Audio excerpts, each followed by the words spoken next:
So the cover of Safety Dance has been getting a warm response, which is awesome, and I look forward to making more covers. I'm working on a new one right now, and it's now much easier than it ever was before to release covers. There's services that can help me clear the royalties and rights, permissions with the record labels and things like that.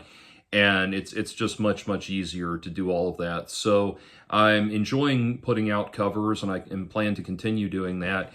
And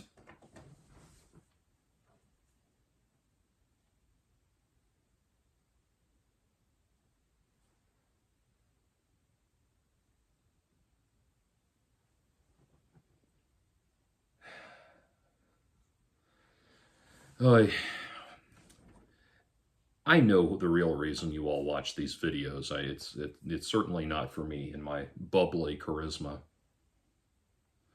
Anyway, but anyway, it's now much easier than it ever was before to get the clearances to release covers and stuff like that. So I've been looking forward to doing more of that, and I'm trying to strike a balance between popular songs that will get a lot of attention, things that work well, with my voice, things that I have cool arrangement ideas for. I don't want to just do a one-to-one rehash of the song. I want to rework it and find some new life in it and that sort of thing. Finding those, and then finding things that my particular audience will enjoy and that sort of thing. So I've got a lot of ideas. It's trying to find the ones that are really going to land. Like the last one that I did was The Model by Kraftwerk, which somebody wrote in and said that they still prefer the snake finger version. That is correct, as you should, and as do I. Anyway, but I did The Model, and Kraftwerk's a fairly well-known band, but even that is still a very kind of niche, esoteric kind of song. I mainly did that one just because I had the idea for the arrangement. But anyway, so I'm working on stuff. This one's getting a lot of response, and whereas I make this video, it's approaching 500 views on here on YouTube, which might not sound like very much, but the fact that the ball's continuing to roll is a positive sign. So I want to keep doing more of this. And like I said, I'm already working on the next one. I already know what it's going to be, and I've got actually just finished tracking vocals for it. So and I'm not going to give it away yet, but it will be one that most of you all will know, I'm sure. Most people do. But anyway, so to talk a little bit about what I did with Safety Dance. Now, I am not a diehard Men Without Hats fan.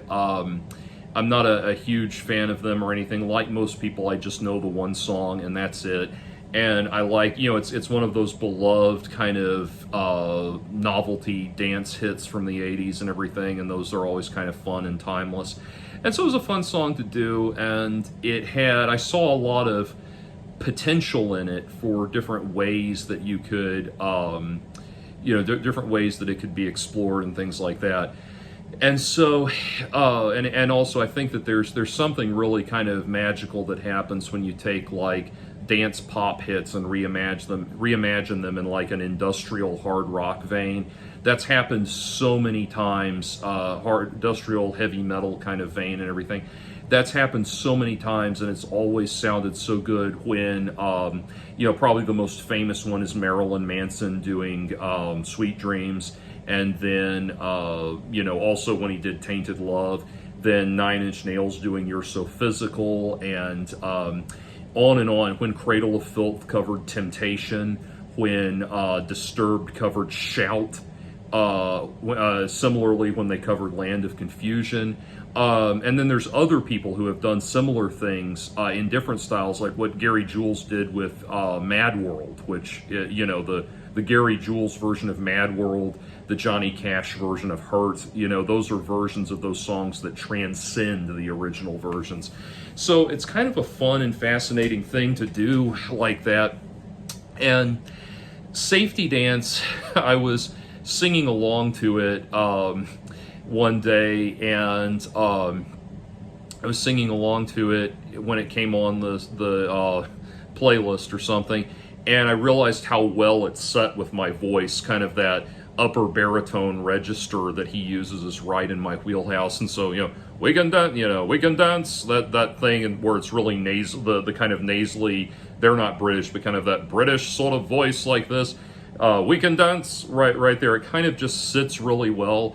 And so it was just easy. I'm not going to sing it out loud because it's my neighbors are asleep. Even the loudly orgasming neighbor downstairs, she was going crazy with that shit earlier today. Or yesterday, sorry.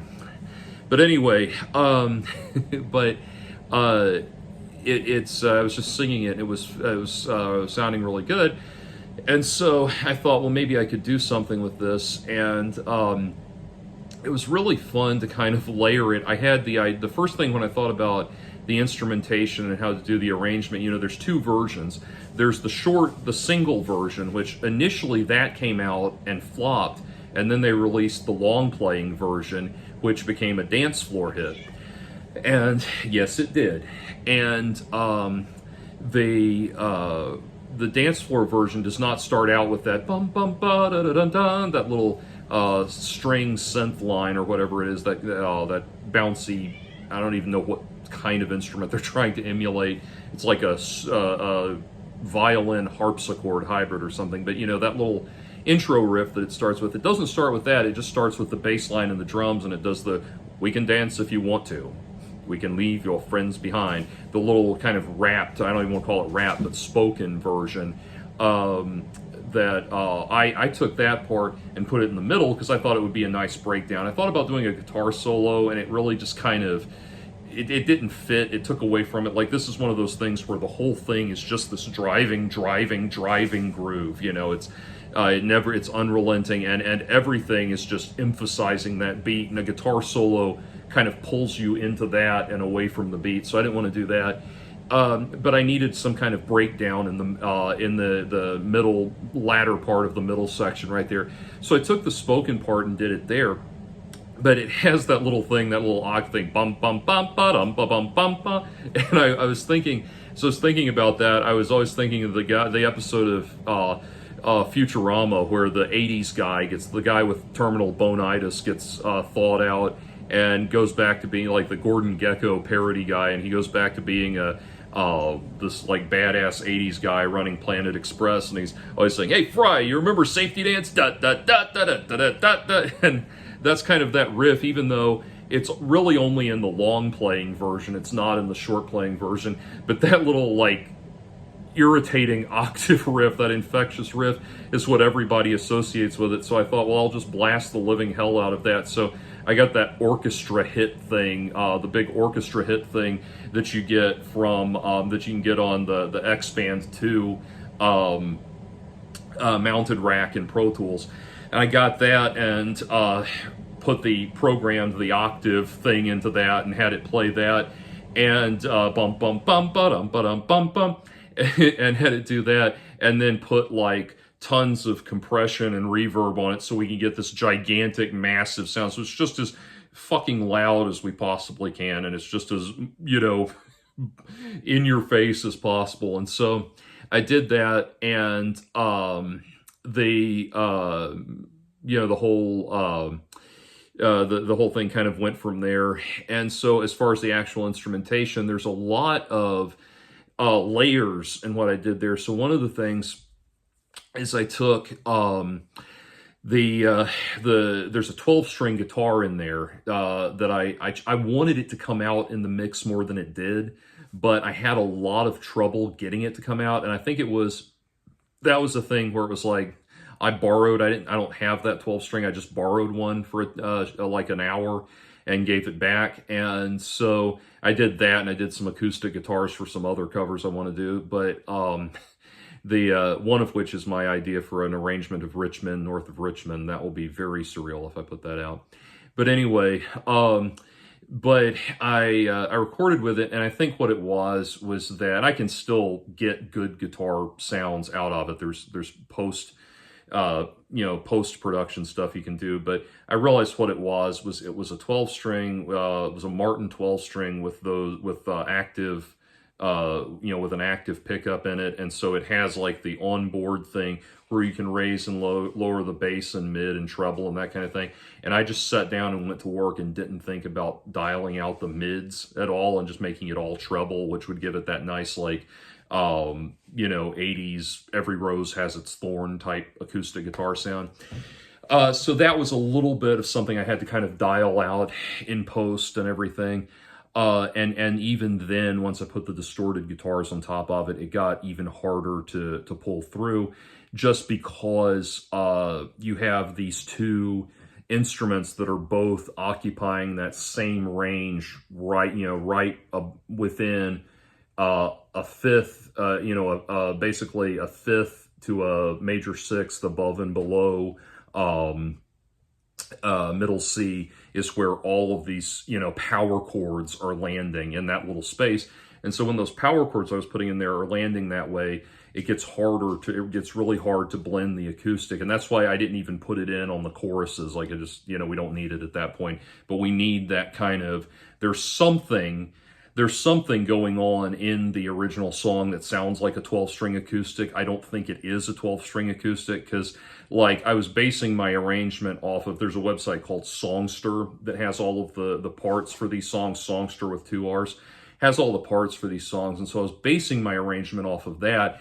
And I don't think, I'd have to go back and look, there is an electric guitar thing in the Songster, but I don't remember an acoustic guitar. I'm doing this off my head. I could have missed something, but I don't remember an acoustic guitar. So I don't think there actually is a 12-string acoustic guitar in the original song. I think there's some kind of like harpsichord effect or something that sounds like it. But whatever the case, I wanted to make sure that came through, and you still get a little of it, so you get enough of it to hear kind of the strumming and everything and get the aura of it. And certainly it helps, like the overtones help create the harmonic space and everything. And then vocally, I went through so many takes, and it's weird because it's one of those things where it's such a simple melody, and it's not like, certainly not like you're singing Pavarotti or something like that. It's a very simple melody, very straightforward, but again, it just comes back to it has to flow properly, is the right way to put it. Because, if you think about your phrasing, like there are times when you want to smack the melody really hard, smack the beat really hard, and there are times when you want to kind of flow against the beat, swing on it a little bit, if that makes sense. And it's so interesting because his melody on that is, and it's funny, it's one of the reasons when you go to the speaking version of it, it really starts to sound not like rapping, but just like straight talking, even though it's to the beat. It's, we can dance if we want to. We can leave our friends behind, because your friends don't dance, and if they don't dance, well, they're, and when you're doing that, as you're doing that, it just kind of flows naturally like talking. And when you've got something that's flowing like that, it's weird to kind of try to remember when you need to emphasize the beat. And it's interesting phrasing, though, because the thing is supposed to sound, even though this is just, hitting the beat, and we're supposed to be doing Disco Inferno to this the whole time and everything, even though it is that like club disco kind of beat and everything, it's interesting because his melody and his lyrics reflect the theme of the song, which is this carefree thing. We can dance if we want to, the night is young and so am I, and all of that. It's just, we can go where we want to, if we don't, nobody will. It's just a feeling of, the whole point of the song is let's go do whatever we want and have a good time. And so he has this very kind of flowing, carefree feeling to it. And it's so weird, like how much time I spent just anally fixating on making sure that I sound appropriately carefree. It's kind of like if you've read The Hitchhiker's Guide to the Galaxy, there's a scene where Zaphod Beeblebrox is frantically looking for the most nonchalant chair in the room. That's kind of what it feels like. And so had it was interesting doing that. The guitars on this, I used my Schecter my Schecter Les Paul style Schecter that I have, which if you watch that video I did deconstructing the Dylan Mulvaney song, that's the guitar I used on this as well. And about 90% of what I do is done on that guitar. It's just a great workhorse guitar. It's great for sessions. It's great for all kinds of professional work and everything. Whatever I need it to do, it does. My favorite guitar actually is an Ibanez Artcore 105. It's a hollow body. And you can Google that. You'll see what I'm talking about. It's the one with the light beige yellowish finish. I have that one. That's my favorite guitar. Every time I walk past one of those in a guitar store, I have this urge to go home and make sure I haven't been robbed. But that guitar is a nice hollow body guitar. I don't get to use it as often as I would want to. But for the next song I'm covering, I'm going to do that because I wanted it to have that very spacey kind of, I'm going on that one, I'm going to be going for like a stoner rock kind of feel. And when you find out what song it is, you'll understand why. But I'm want to go for like a very stoner kind of psychedelic feel. And so for that guitar, I want to get like this big, wide acoustic space in the tone itself that I don't have to try to simulate in post and that kind of thing. So that's the song I'm doing. That's what I'm going to use that guitar for. But on this one, with the Schec, I just used that one because what I did, I took, normally if I'm doing like, so I've got active pickups, EMGs, in that one and in the Schec, and if I have, normally if I'm playing live with that, I'll have it on the neck pickup for rhythm guitar stuff, and you switch to the bridge pickup for the leads. And I did the opposite this time. I put it in, I brought out the low end this time on the rhythm part, and it actually really helped. I was surprised by just doing that. I mean, again, we're not recording thrash metal, you know, so it's different. But just by doing that, I was able to, I didn't have to do like 90% of the post-production stuff I do on distorted guitar tones because it punched so hard. And I'm really pleased with the way the guitar punched on the chorus, on the, the chorus and the bridge, we can dance, that part, we can dance, we can dance, we can dance, everybody look at your hands, all of that. Or is it, we can dance, it's on the downbeat. I did that so many times, that part so many times, I've traumatically blocked it from my memory. But anyway, that part where the guitar is really just really hitting like that, I am so tickled pink at how that guitar tone turned out on that part specifically. It just really burned, and it really punched the way I wanted it to, and it really dialogued with the bass really well. So I was just really thrilled, but I didn't have to do a whole lot in post. With guitar tones, very often I am very, very consistent about doing all my guitar tones in post. And so this was normally what I do with guitar tones is, rather than try to have one track accommodate everything, what I'll do is I'll record my tones often clean, unless I need to do things like pick harmonics and squeals and everything where I have to be able to hear the distortion. I will very often record rhythm guitar tracks clean, so that I can hear them as they need to be heard, like make sure everything is precise and nothing's getting lost in the distortion. And then I can add the distortion in post. And again, that's not always the case. Like when I was doing the Axis of Empires album, the last Axis of Empires album, I didn't do that. I recorded with distortion there on most things, just because that's where you're getting into all of the, all of the stuff and the tapping and everything, where you have to make sure you're manipulating the distortion, so you have to make sure that it's happening correctly as you're doing it. But in something like this, it's actually very helpful to do everything clean and then completely add the distortion later in post. And so that's when I'm doing something like this, that's where it really helps. And it really made it punch. It really made it kick really well. And what I did for the distortion, usually I'll have 2 layers of distortion, where Pro Tools comes with what's known as a SansAmp filter, or a SansAmp emulator. And so I'll take this the SansAmp, and I'll use that. Usually if I'm recording with distortion, that's what I'll record through, and then I'll add, and then I'll do, bump it down, take the left and the right channel and bump them down to a single SansAmp track on a single stereo track with the SansAmp SansAmp module plugged into it. And usually I've got a few like personal settings on that I really like for different things. And then I've got, usually what I do is like I'll take the presets that they have, which they'll have these presets, like most presets, they don't sound anything like what they're supposed to sound like. So like it has one called Metallica that sounds nothing like Metallica, but it gives you an opportunity to like, it gets you in the general ballpark of heavy distortion, and that sort of kind of nicely balanced distortion. You can kind of tweak it from there, and so I like to do them that way. And so I've got like 4 variations on that Metallica preset and that kind of thing. And I'll do a little of that. I did a little of that with this one, but instead, for the SansAmp filtering, I just did, there's a preset on there called Rockstar, which just is meant to give you like classic overdriven amp distortion. I just took that and I brought it down a little bit and dialed up some of the bleed a little bit so that it would get that kind of buzzing quality. And I put that down, put that lower.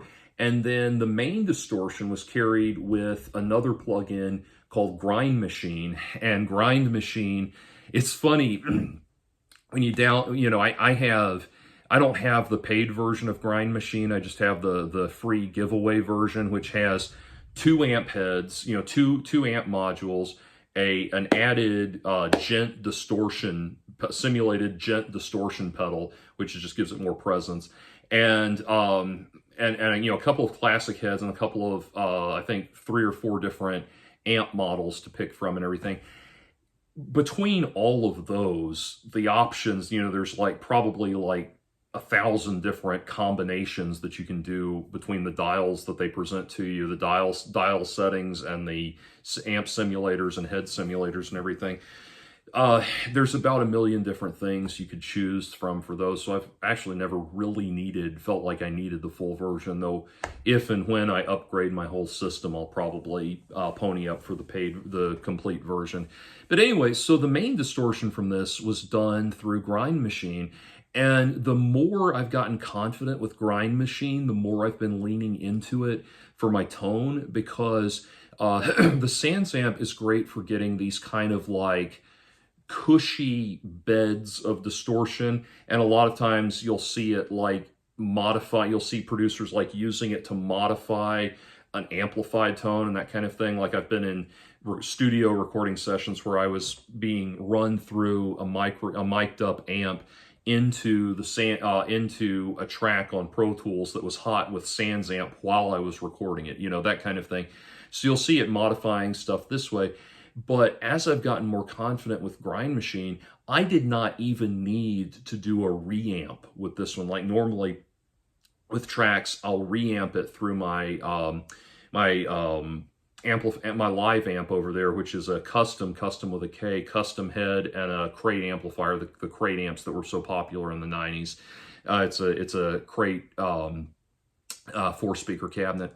And I'll run it through that, and to get that extra punch, that extra, like, you kind of want to hear it, feel it right here when it hits, I'll get a little extra chunk out of it with that. I didn't even need to do that this time. So Grind Machine for the win. It really, I can't say enough good about it.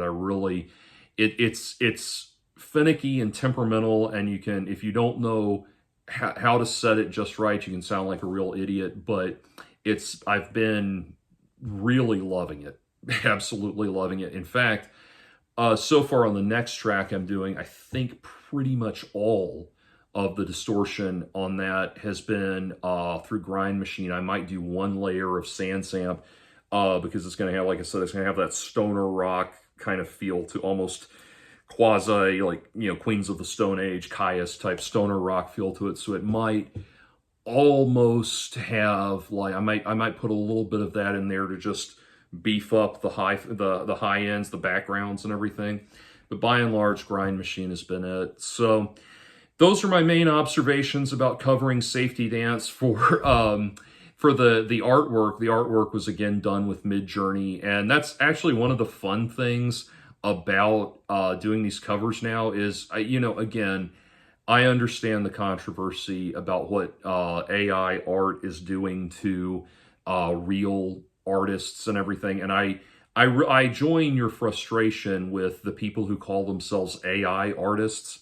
At the very best, you are not, if you're making stuff with AI, you are not the artist. You are at best a producer or a commissioner of art. But I do think you can take that stuff and use it in a larger context that's helpful to a project. So for example, it's great for having a fun, when I need like a fun, eye-catching graphic for a single like this that I'm putting out. And in this case, I just put Safety Dance into Midjourney, and it came up with what, variations of what you see there, which was people in hazmat suits and hard hats and goggles dancing disco style. And it's like, well, that's perfect. And it's funny because it in a way, it kind of has that like visual irony, the kind of visual irony that you would associate with someone like a Storm Thorgerson or something like that, where, for example, he did the cover of the Megadeth album Rude Awakening, and the title is, the cover is an image of a guy in a bed that's going off the edge of a building, speeding towards the ground and everything, Rude Awakening. And so it's funny, Midjourney almost kind of has that visually ironic sense of humor. But yeah, I just put in Safety Dance with no other clarifications, and that's what it gave me. And so for the next song I'm going to do, I've already got the artwork for that. And again, it was another case where I just typed in the name of the song and it gave me something really cool. As far as I'm not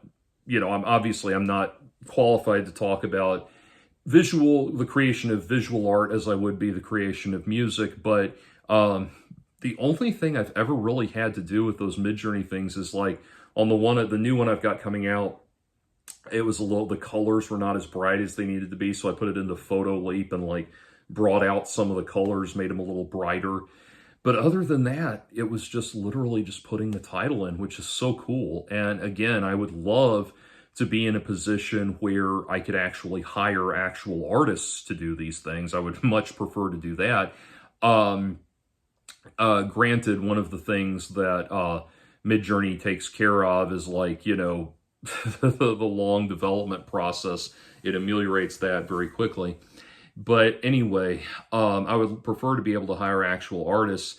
One of the things I'm toying with this project, I want to try to, these covers, I want to try to see if I can get them to have a little bit more traction, a little more attention before I do it.